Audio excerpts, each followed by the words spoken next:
Сәлем достар, сіздермен бірге мен Аржан, және де бүгінгі видеода мен сіздерге өзімнің мектепке қалай дайындалатынымды көрсететін боламын. Осы видео арқылы мен сіздерге мектептік макияжды, мектептік лук көрсететін боламын. Күнделікті менің мектепке жасайтын макияжымды көрсететін боламын, және де өзімнің кішігірім лайфхактарымен, кеңестермен бөлісетін боламын. Былай айтқанда, мектепке бүгін біз бірге дайындалатын боламыз. Видеоны бастамас бұрын тағы да бір айта кетерім. Егер сіз біздің отбасымызға қосылмаған болсаңыз, онда міндетті түрде бұл қателікті дұрыстаңыз, себебі алда талай күшті видеоларды өткізіп аласыздар. Сол себептен міндетті түрде біздің отбасымызға қосыламыз, және де жанындағы қоңырауды басамыз. Сол арқылы менің видеоларымды ең бірінші болып көре аласыздар. Сонымен қатар менің инстаграмыма да жазылуды ұмытпаймын, себебі сол жерде мен күнделікті стористер түсіріп, күнделікті суреттер салып, барынша белсенді боламын, және де сол арқылы менің күнделікті өмірімді біле аласыздар. Қалай өмір сүріп жатқанын, не болып жатқанын сол жерден біле аласыздар, көре аласыздар. Ендеше біз бастаймыз, ал сіздер тамашалаңыздар.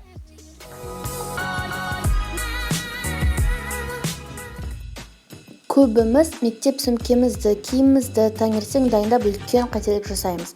Бұл мектепке кеш шығудың, таңертең ештеңені үлгермеудің бірден бір себебі. Сол себептен бәрін кешке дайындап қоямыз. Үй жұмысын, мектеп сөмкесін дегендей. Ең бірінші рюкзагымызды жинайық. Үлкен негізгі жеріне кітап дәптерлерімді, плакатты, косметичканы, кошелогымды және де пеналымды саламын. Ал алдыңғы үлкен қалтасына күнделігімен бірнеше дәптерлерімді салып аламын. Ал артыңғы кішкентай қалтасына сызғышымды, антисептик, бальзам для губ және де салфеткалардың да, қолайна стикерімді салып аламын.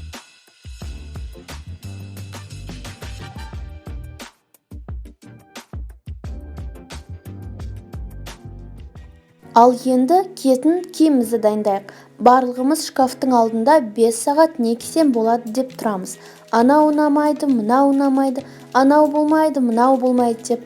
Осылай басқа тұрмас үшін бос уақытыңызда мектепке арналған луктар құрастырып, киіп суретке түсеміз. Кейін бөлек коллаж жасап қоямыз. Сол арқылы сол коллажға қарап, не киетіңізді оңай шешетін боласыз. Не киетіңізді шешсеңіз, енді сол киімді үтіктеп дайындап қоямыз.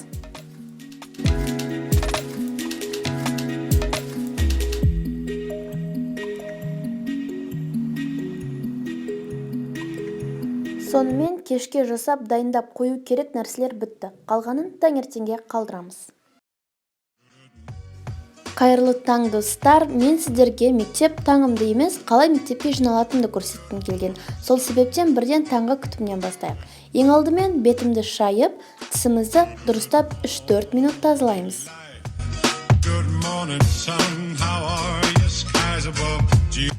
Ал енді бетімізді тазалаймыз. Күнделікті таңертең бетті тазалау өте маңызды, себебі ұйықтағанда да бет кірленеді. Және де ол жай сумен кетпейді, оған арнайы умывалка керек. Бетімізді массаж жасап тазалаймыз.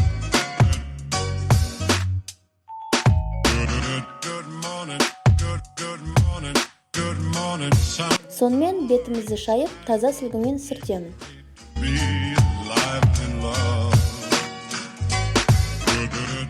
Енді макияж жасаймыз. Мектепте боянуға рұқсат бермейді. Сол себептен қазір сіздерге незаметный макияж ұсынсам деймін. Әрине, ең бірінші кез келген увлажняющий крем жағамын.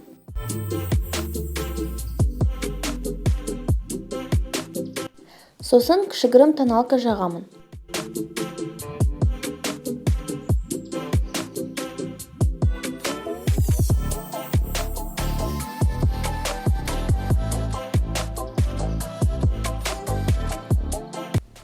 Кейін қасымды бояймын.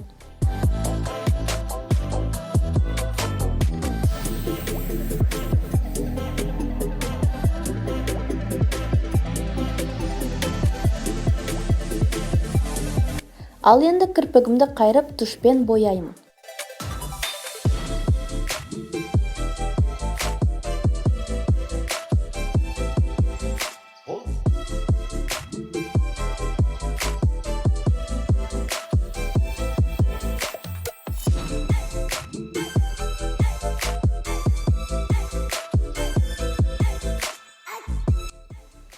Ерніме бальзам жағып, қарандашпен бояймын.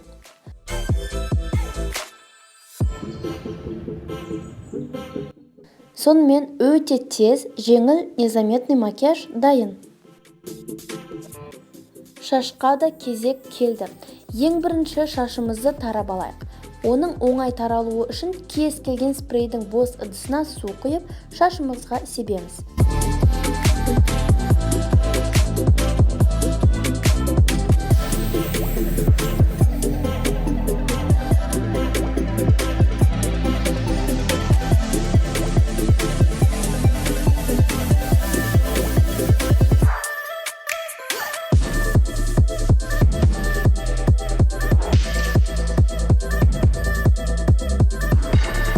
Көбінесе мен мектепке шашымды жайып барып, мектепте тез-тез прическа жасай саламын. Сол себептен солай.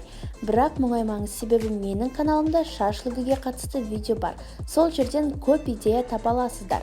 Осы видеоны қарап болған соң, сіз не істеу керектігін білесіз. Ал енді мектепке не киеміз? Біз кеше киетін киімімізді дайындап қойдық. Бізге тек сол киімді кию ғана қалды. Бұл образ осындай ақ футболкадан, көк шалбардан және де ақ оверсайз рубашкадан тұрады. Рубашканы жемпір деп ойлаңыздар да, жай ғана сыртынан кие салыңыздар. Ал мұғалімдер тиісіп жатса, жай ғана рубашкаларыңызды төмене салыңыздар. Бұнда тұрған ештеңе жоқ деп ойлаймын.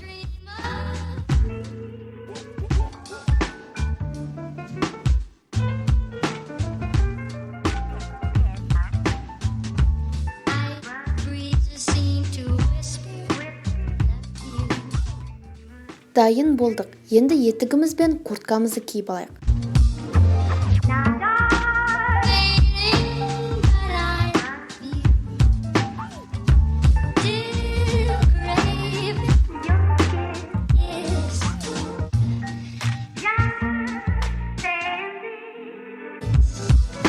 Шапка киюді де ұмытпаңыздар.